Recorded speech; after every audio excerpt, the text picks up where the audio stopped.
Hey folks, Ken here. How are you doing? Just thought I'd do a quick winter update. I haven't posted in a good while, but mainly because there hasn't been a lot going on. Pond is in winter mode at the moment, so I've turned the shower off just to reduce the noise. Because the last video I did, and I think it's the shower more than anything else, people were saying it was hard to hear me in the shed. So shower's been going fine, no issues with it whatsoever. Um, will it improve things? I'm not going to find that out until spring, summer when I start feeding again. Um, what I've also done is I have my UVC off. There, took it out off the pond. The connection is just in behind the pump there for storage. The bulb went at around the end of September, and normally I just leave it on all year, and I decided I got a new bulb, and it took about a month to get the new bulb, but messing around from the UK customs and it being sent back and sent again and all the rest. I won't go into it. But I did get it, and in that month the water was still crystal clear, so I said to hell, I'm just going to leave it out, and what I'll probably do is put it back in when the covers come off, because that's probably the only time I need it. The covers are UV protecting as well, so I shouldn't get much issues when I have the covers on. So it's another 40 watts that I don't have to have running.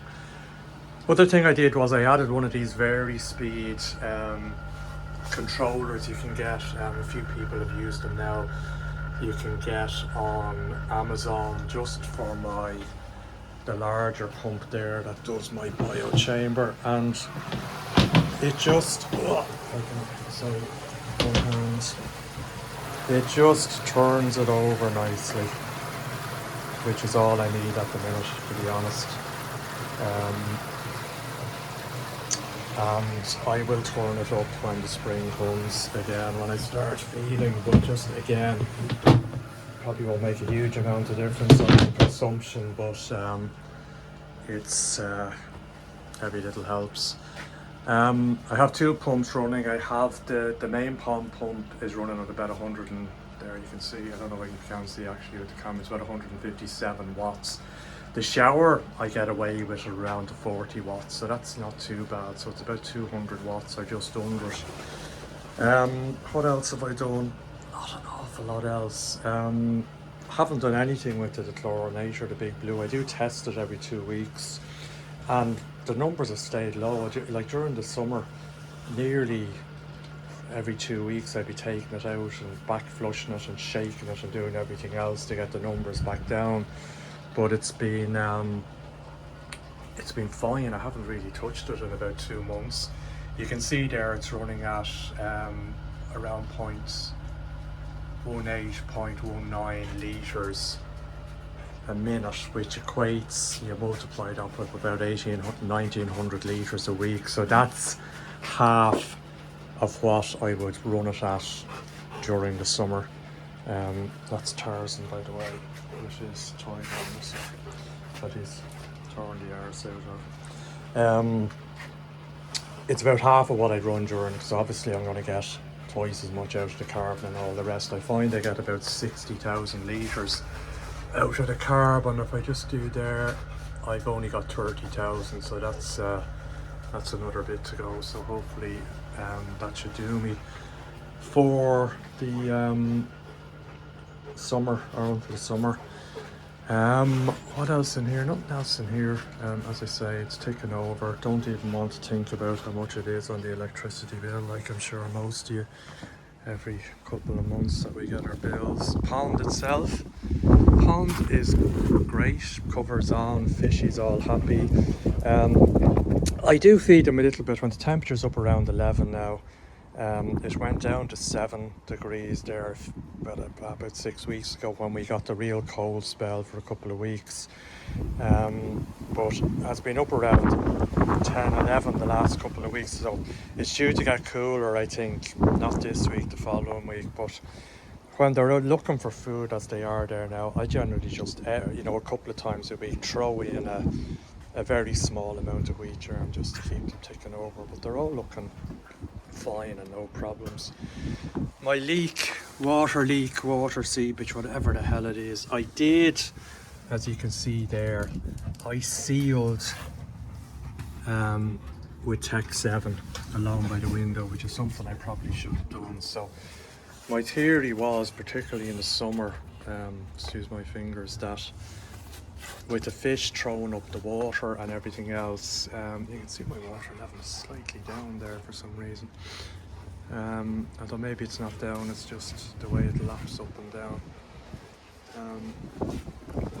But they throw water over the top, there's condensation, that there was water just flowing down into here, and it has to go somewhere. But you can see on this side there, perfectly clean, perfectly dry. When I get to this side, you can see there's been water coming up through the silicone, and the same here, and there's a bit of green there, and I have this damp patch. Now, if anyone has any suggestions, you know, the obvious thing is the window. Is there a pinhole there on the window? Now, really, you can see that side as well, but that's more, we have had rain, and of course the water has to go somewhere. And as well as that, I didn't think I have a problem here, but I do have a problem with rising water. And when I had the pond fiberglassed and it was empty for a couple of weeks before I filled it, the floor raised. Now the immediate thought was, oh, it's a leak, or there's water getting in that shouldn't get in somewhere. But as it turned out, it was rising water. Now the advice was just put a foot of water in it, fill it as fast as you can, and if you can absolutely avoid it, never empty it again, which I probably won't be doing because I won't be hopefully having to move fish out of it and all the rest. But there is this, and it does get worse than that, and sometimes it disappears completely and then it will reappear again. Now you would think if I had a leak would be constant, and it would always be there. Now maybe there's the argument, there are blocks on their side, they're very thick, you know, it's as thick as the window almost, you can see there. Maybe, you know, it gets to a stage where there isn't enough water to soak right through, and it does dry up for a while, but then, you know, eventually. But again, you know, a leak is a leak, and if it's a leak, even a pinhole, you think the water will be there all the time. Now, one of the things I've sort of toying with is in, you know, give it another few weeks when it gets a little bit warmer, and the weather's a bit, although the weather's not too bad now, is maybe to drop the water down in the pond for 24 hours and get in. Now, if I'm going to go to that trouble, you know, there's an argument for just cutting out all the silicone around the window between, like, there's a small gap between the glass and the pond. It sort of sits in, there's a steel frame, so it's flush with the pond, but there is a gap there. It's not a perfect fit, obviously, and, you know, there might be an argument for getting a knife and just cutting all that silicone around the window and getting a few tubes of black Tech 7 and doing it again and leaving it for the 24 hours and filling the ponds. I don't know, you know, it does annoy me to see it there, but, you know, there is going to be water naturally, whether it's seeping up from the ground or, you know, from the window, but, you know, here I would say definitely the water seems to be coming up rather than, you know, going down. And we have had a bit of rain. You can see here, if it was rising water, you'd expect to see a lot of moisture, except, you know, along here is bone, fairly bone. That's where the dogs wee on it as they're trotting out. This corner here, there's a bit of moisture, but then along there it wouldn't get the sun as much.